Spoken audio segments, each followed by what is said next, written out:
सभी को मेरा नमस्कार। एपिलेप्सी या मिर्गी, जिसको हम गुजराती में खैंच या वाई भी बोलते हैं, ये ब्रेन की सामान्य बीमारी है जिसमें कि ब्रेन के फंक्शन में कोई प्रॉब्लम होने से मरीज को अनियंत्रित झटके आते हैं।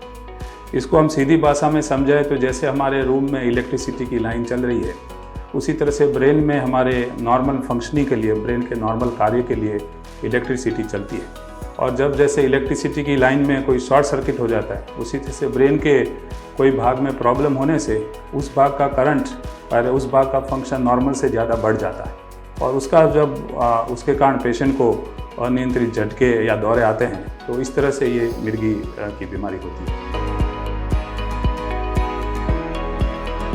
देखिए, मिर्गी एक ब्रेन का रोग है, अपने दिमाग की बीमारी है और इसलिए जब ब्रेन में किसी भी प्रकार की प्रॉब्लम होने से मरीज को मिर्गी रोग हो सकता है।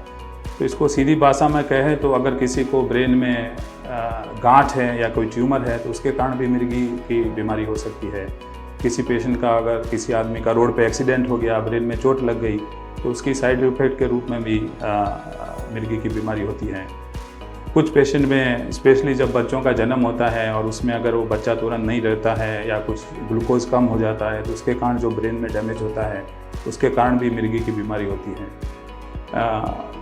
भारत जैसे देश में जहाँ पे ब्रेन का इन्फेक्शन काफ़ी कॉमन है, जिसको हम मेनिंजाइटिस या एंसेफ्लाइटिस बोलते हैं, तो ब्रेन की सूजन के बाद अगर ब्रेन में कोई दाग रह जाता है तो उसके कारण भी मिर्गी हो सकती है। तो ये जो मिर्गी के कॉमन जो हमें जिनकी हम निदान कर सकते हैं, ऐसे कारण हैं। बहुत से केस में मिर्गी का एग्जैक्ट कारण पता नहीं चलता है और ऐसे पेशेंट में, बहुत से पेशेंट में जेनेटिक प्रॉब्लम के कारण या जीन्स की प्रॉब्लम के कारण भी मिर्गी आती है। कुछ पेशेंट में स्पेशली अगर जन्म से ही ब्रेन के कोई भाग का विकास नहीं हुआ हो या ब्रेन का कोई भाग ठीक से डेवलप नहीं हुआ हो, जिसको कि हम फोकल कॉर्टिकल डिस्प्लेसिया बोलते हैं, तो उसके कारण भी मिर्गी की बीमारी हो सकती है। बहुत सारे कारण से मिर्गी का रोग हो सकता है। अगर मिर्गी को अगर हम ऐसे डिवाइड करें तो उसको हम दो तरफ में डिवाइड कर सकते हैं। तो एक जो मिर्गी होती है जिसको हम फोकल एपिलेप्सी बोलते हैं, कि जो ब्रेन के एक भाग में से आती है। जैसे अगर किसी को ब्रेन के एक भाग में चोट लगी और उसके कारण से जो मिर्गी आती है, दौरे आते हैं, वो ब्रेन के एक भाग में से आते हैं। जबकि दूसरी तरह की मिर्गी होती है जिसको हम जनरलाइज एपिलेप्सी बोलते हैं, कि जिसमें ब्रेन के दोनों ही भाग में से करंट बढ़ जाने के कारण मिर्गी आती है। और ये जो जनरलाइज एपिलेप्सी होती है, जनरली जेनेटिक प्रॉब्लम के कारण, आनुवंशिक प्रॉब्लम के कारण होती है, जबकि फोकल एपिलेप्सी जनरली जन्म के बाद कोई ब्रेन में डैमेज होने के कारण होती है। तो मिर्गी के बारे में लोगों में बहुत सी भ्रांतियाँ होती हैं और उसका मेन कारण ये होता है कि जब पेशेंट को मिर्गी का दौरा या झटका आता है तो उसमें वो आदमी को या पेशेंट बेहोश होकर गिर जाता है, उसको अनियंत्रित झटके लगते हैं, तो जो जनरली 1 या 2 मिनट तक रहते हैं और उसके बाद मरीज को होश में आने में 10 या 15 मिनट लगते हैं और उसके कारण लोगों को लगता है कि ये बहुत ही सीवियर प्रकार की बीमारी हो गई है। इसके अलावा लेकिन कुछ पेशेंट में, जिसको हम छोटा दौरा बोलते हैं, जिसमें कि आदमी ऐसे झटके नहीं लगते और उसमें आदमी किसी से बात करते हुए या काम करते हुए सडनली कुछ देर के लिए होश चला जाता है, उसको आसपास क्या हो रहा है पता नहीं चलता है, वो दूसरे लोगों की बातों का जवाब नहीं दे सकता है। तो उस तरह से, और वो 1 या 2 मिनट उसको लगता है कि वो उसके आसपास क्या हो रहा है कुछ पता नहीं चलता है। तो इसको हम छोटा दौरा या फोकल सीजर या कॉम्प्लेक्स पार्शियल सीजर बोलते हैं। तो ये दौरा एक्चुअली बड़े दौरे से ज़्यादा कॉमन है और इसको बहुत से लोग हैं, पेशेंट हैं, वो रिकॉग्नाइज नहीं कर पाते। तीसरा एक तरह का मिर्गी का सिम्टम है या जो दौरा है, उसमें केवल स्पेशली जब पेशेंट सुबह में उठते हैं तो उनको हाथ पैर में या केवल हाथ में सडनली ऐसे झटके लग सकते हैं, जिससे कि अगर वो हाथ में उन्हें ग्लास पकड़ा है, ब्रश पकड़ा है, चम्मच पकड़ा है, तो झटके से तुरंत गिर जाता है और अदरवाइज उसमें पेशेंट को होश रहता है, तो जिसको कि हम मायोक्लोनिक जर्क्स भी बोलते हैं। तो ये जो मिर्गी के 3 मेजर तरह के सिम्टम होते हैं, एक बड़ा दौरा होता है, दूसरा ये छोटा दौरा जिसको हम कॉम्प्लेक्स पार्शियल सीजर बोलते हैं, तीसरा ये मायोक्लोनिक जर्क्स है। इसके अलावा भी अलग तरह से मैनिफेस्टेशन होते हैं, लेकिन लोगों के लिए आई थिंक ये जानना काफ़ी है कि इस तरह से ये 3 प्रकार के मिर्गी के दौरे। सबसे इम्पॉर्टेंट है कि आपको उसके लिए एक तो पहले योग्य डॉक्टर, जो कि जैसे न्यूरोलॉजिस्ट होते हैं, उनके पास जाना होता है। और मिर्गी रोग का ज़्यादातर निदान जो पेशेंट अपनी हिस्ट्री देता है, जो आप हमें सिम्टम बताते हैं, उस हिसाब से हम मिर्गी रोग का निदान करते हैं। तो मिर्गी रोग का निदान या डायग्नोसिस हमेशा क्लिनिकली होता है कि आपकी हिस्ट्री से ही हमें पता चलता है। तो इसलिए हम जनरली कोई भी मिर्गी के पेशेंट हमारे पास आते हैं, हम उनको बोलते हैं कि आप अपने एक ऐसे रिलेटिव को लेके आइए या साथ में लेके आइए कि जिससे कि जिन्होंने आपका ये जो अटैक या दौरा होते हुए देखा है, तो जिससे कि वो आपको डॉक्टर को क्लियरली बता सकें कि भाई उस समय में क्या होता है। तो ज़्यादातर केस में हम ये क्लिनिकल हिस्ट्री से और पेशेंट को पूछने से ही हम मिर्गी रोग का निदान हो जाता है। उसके बाद आती है कि भाई मिर्गी किस तरह की है, उसका कारण क्या है। तो उसके लिए फिर हम अलग अलग टेस्ट करते हैं, जिसमें एक टेस्ट होता है जिसको कि हम EEG बोलते हैं, EEG या इलेक्ट्रोएन्सेफेलोग्राम। जैसे कि हार्ट के लिए ECG होता है, उसी तरह से ब्रेन में हम EEG का टेस्ट करते हैं, जिसमें सर के ऊपर वायर लगा के ब्रेन के इलेक्ट्रिकल करंट रिकॉर्ड करते हैं। तो उससे हमें एपिलेप्सी का, मिर्गी का निदान कंफर्म करने में मदद मिलती है, और उसके साथ साथ वो किस तरह की एपिलेप्सी है उससे भी थोड़ी बहुत जानकारी मिलती है। फिर तीसरा जो इम्पोर्टेंट टेस्ट है वो है कि भाई मिर्गी का कारण क्या है, और उसके लिए हम पेशेंट्स में MRI का टेस्ट करवाते हैं कि जिससे अगर किसी को ब्रेन में कोई स्कार है या जैसे कि दाग है ब्रेन में या कोई गांठ है, तो उसका हमें पता चलता है। तो ये 3 इम्पोर्टेंट टेस्ट है, clinical history, EEG and MRI। कुछ पेशेंट में जब हमें या तो पता नहीं चल पाता हिस्ट्री से कि भाई पेशेंट को मिर्गी है या मिर्गी के जैसा कुछ सिम्टम है, या फिर कुछ पेशेंट को जो मिर्गी दवा से भी कंट्रोल में नहीं होती है, तो ऐसे पेशेंट में हम वीडियो EEG का टेस्ट करते हैं, जिसमें कि हम मरीज को भर्ती करके स्पेशल वीडियो EEG रूम होता है जिसमें वीडियो और EEG लगा होता है, तो उसके दौरे हम रिकॉर्ड करने का कोशिश करते हैं सुपरविजन में, और जिससे कि हम पता लगाने का कोशिश करते हैं कि भाई सही में मिर्गी है या नहीं है, तो है तो किस तरह की है।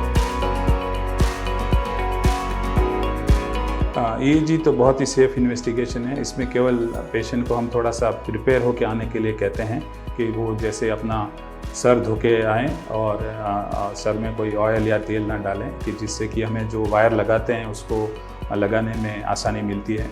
अदरवाइज पेशेंट को हम EEG के दौरान केवल सोने की सलाह देते हैं। पेशेंट आराम से बेड पे लेटा रहता है, और जो नॉर्मल ब्रेन का जो करंट है वो EEG मशीन के द्वारा रिकॉर्ड होता है। तो मिर्गी के जैसे इलाज हम पहले भी हिस्ट्री से ही चालू हो जाता है, जब हम पहले पता लगाने का कोशिश करते हैं कि कौन सी तरह की मिर्गी है, कि जैसे वो फोकल मिर्गी है, एपिलेप्सी है या जनरलाइज एपिलेप्सी है, कि दोनों का ट्रीटमेंट थोड़ा अलग अलग होता है। लेकिन मिर्गी का जो पहला इलाज है और सबसे फॉरमोस्ट जो इलाज है वो दवा से ही होता है। तो जैसे ही पेशेंट हमारे पास आता है, जब हमें डायग्नोसिस कंफर्म हो जाता है कि मिर्गी है, कौन सी मिर्गी है, और तो उस हिसाब से हम फिर उसका मेडिसिन शुरू करते हैं। तो मिर्गी का जो पहला इलाज है वो मेडिकल ट्रीटमेंट ही है, यानी दवाओं से ही होता है। उसमें फिर बहुत सारी अलग अलग, इस समय इंडिया में भी लगभग 22 से 25 तरह की मिर्गी की दवाएं उपलब्ध हैं। वो एक डॉक्टर फिर और न्यूरोलॉजिस्ट या फिर एपिलेप्सी एक्सपर्ट ही डिसाइड करता है कि भाई पेशेंट के लिए कौन सी दवा सबसे सूटेबल रहेगी, उसमें मिर्गी किस तरह की है उसके हिसाब से। उसके अलावा पेशेंट की उम्र क्या है, मरीज की उम्र क्या है, क्योंकि बच्चों में बहुत बार अलग दवा यूज करते हैं, एल्डरली लोग जो होते हैं, सीनियर सिटीजन में हम दूसरी दवा यूज करते हैं। पेशेंट अगर फीमेल है यानी लेडी है तो उसमें कुछ दवाएं को हमें अवॉइड करनी पड़ती हैं कि प्रेगनेंसी के दौरान। तो इस तरह, और पेशेंट का वेट कम है या वेट ज़्यादा है, उसके हिसाब से भी हम बहुत सी दवाई चूज करते हैं। तो मल्टीपल फैक्टर को डिसाइड करके अल्टीमेटली डॉक्टर आपकी मेडिसिन चूज करता है। हमारा उद्देश्य होता है मिर्गी के मरीज में कि भाई कम से कम दवा से और कम से कम डोज में हम उसको दौरे को कंट्रोल करें। तो इससे हम पहले जब शुरू करते हैं तो एक ही दवा शुरू करते हैं और वो कम डोज में शुरू करते हैं, और फिर उसका सीजर कंट्रोल होते हैं कि नहीं होते हैं उस हिसाब से दवा को हम टाइट्रेट करते हैं।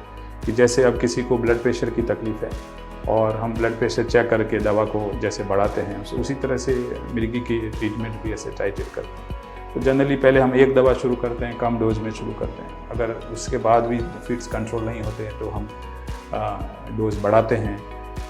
उसके बाद भी कंट्रोल नहीं होते तो कुछ पेशेंट में हम दूसरी दवा ऐड करते हैं।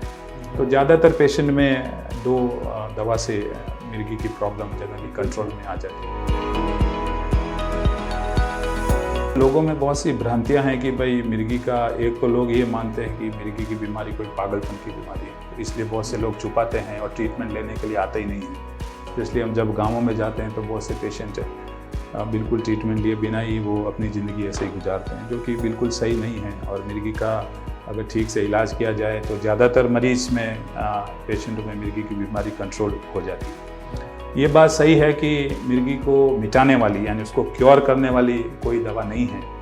जो भी दवाएं जो भी हम देते हैं वो मिर्गी की बीमारी को और सिम्टम को कंट्रोल करके रखती है। और अगर एक बार कंट्रोल हो जाते हैं तो ज़्यादातर पेशेंट अपनी नॉर्मल लाइफ जी सकते हैं।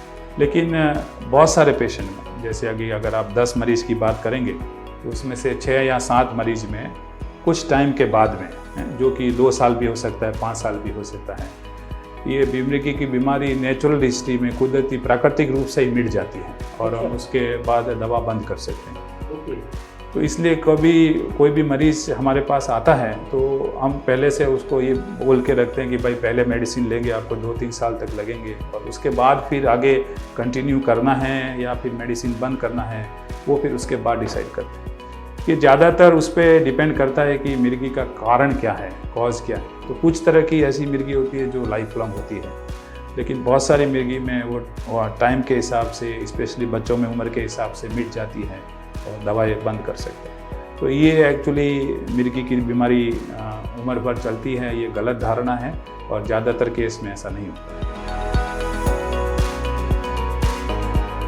ये जो अब मिर्गी की दवाएं पिछले ऑलमोस्ट 90-100 साल से दुनिया में अवेलेबल हैं। और पहले की जो दवाएं थी, जो पुरानी दवाएं जिसको हम बोलते हैं, उसको कुछ पेशेंट में साइड इफ़ेक्ट होते थे। अब बहुत सारी सेफ़ या नई दवाएं आ गई हैं कि जिसके इतने कोई साइड इफ़ेक्ट नहीं है, जनरली सेफ़ है।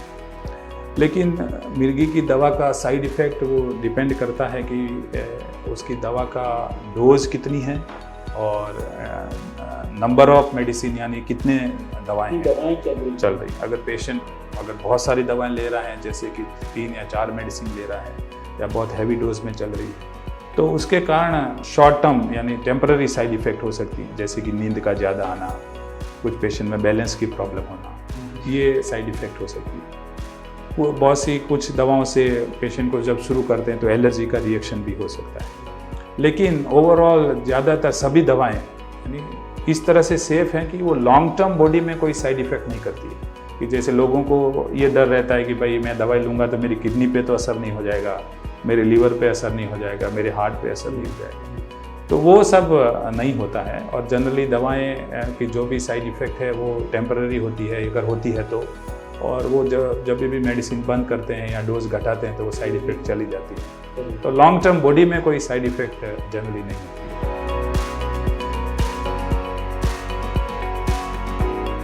पब्लिक के अलावा बहुत सारे डॉक्टरों को भी नहीं पता होता कि एपिलेप्सी को सर्जरी से भी मिटाया जा सकता है। तो जब हमने मेडिसिन की बात करी तो हमने बोला कि पहला ट्रीटमेंट तो मेडिसिन ही होता है, लेकिन मेडिसिन से अगर प्रॉपर मेडिसिन दी जाए और प्रॉपर डोज में दी जाए तो 10 में से 7 यानी कि 70% पेशेंट में तो मिर्गी की बीमारी या दौरे हैं वो मेडिसिन से ही कंट्रोल में आ जाते हैं। और बहुत से पेशेंट में कुछ टाइम के बाद मेडिसिन भी बंद हो जाती है। लेकिन एक सब ग्रुप है जो 10 में से 3 मरीज़ ऐसे होते हैं या 30% मरीज़ ऐसे होते हैं कि जिसमें हम दवाएं देने के बाद भी, अगर प्रॉपर दवा दी जाए तो भी उसके बावजूद भी दौरे या फिट्स कंट्रोल में नहीं आते, जिसको कि हम ड्रग रेजिस्टेंट एपिलेप्सी बोलते हैं कि भाई दवा से कंट्रोल में ना होने वाली एपिलेप्सी। तो ऐसे जो मरीज़ है उसमें मिर्गी की बीमारी में ज़्यादा प्रॉब्लम होती है, क्योंकि दवा देने के बाद भी उनके दौरे कंट्रोल में नहीं होते हैं। तो ऐसे कुछ पेशेंट में, सब पेशेंट में नहीं, लेकिन कुछ पेशेंट में हम एपिलेप्सी सर्जरी या मिर्गी की सर्जरी के द्वारा मिर्गी को मिटाया जा सकता है। तो ये कौन से पेशेंट में एपिलेप्सी सर्जरी फ़ायदेमंद होगी या कौन से पेशेंट में यूज़फुल होगी, ये हम एक डिटेल टेस्ट के द्वारा एपिलेप्सी के जो एक्सपर्ट हैं, जैसे डॉक्टर हैं, वही उसमें पता कर सकते हैं। और उसके लिए क्लिनिकल हिस्ट्री के जैसे अलावा हमें कुछ और एडिशनल टेस्ट की भी ज़रूरत पड़ती है, जिसमें वीडियो ईजी का टेस्ट है, उसके द्वारा रिकॉर्ड करते हैं पेशेंट के, पता लगाने की कोशिश करते हैं कि ब्रेन के किस भाग में से आ रहा है। उसके अलावा हाई स्ट्रेंथ का MRI होता है, कुछ पेशेंट में पेट स्कैन की भी ज़रूरत पड़ती है। तो ये सब टेस्ट से हमें ये पता लगाने का कोशिश करते हैं कि भाई एपिलेप्सी सर्जरी फिजिबल है या है नहीं है। जिस पेशेंट में हमें लगता है कि भाई एपिलेप्सी सर्जरी संभव है तो उसमें बहुत से अच्छे रिजल्ट मिलते हैं।